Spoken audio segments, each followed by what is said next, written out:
আপনারা যদি ভালো ভিডিও দেখতে চান, যে কোনো অ্যাড আসবে না বা কোনো কিছু আসবে না, কোনো খারাপ কোনো অ্যাড আসবে না, অনেক ভালো ভালো বক্তারা এটা সাজেশনটা দিয়ে থাকেন।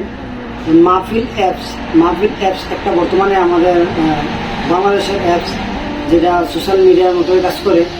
ওইখানে আপনারা ভালো ভালো যে কোনো ভিডিও, ভালো ইসলামিক যত ভিডিও আছে ভালো, ইনশাল্লাহ ওই জায়গাতে পাবেন।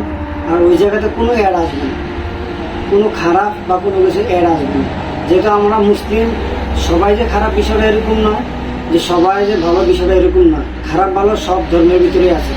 আমরা যারা ইমানদার ব্যক্তি হিসাবে, মানে মুমিন ব্যক্তি হিসেবে চলতে চান, যে আমি একজন আল্লাহওয়ালা হতে চাই বা একজন ভালো ইমানদার হতে চাই, তাহলে নিশ্চয়ই যদি কোনো ওয়াজ নসিহত যদি শুনে থাকেন, তাহলে মানে আমার ব্যক্তিগতভাবে আমি বলি যে আপনারা মাহফিল অ্যাপস এটা চালু করেন।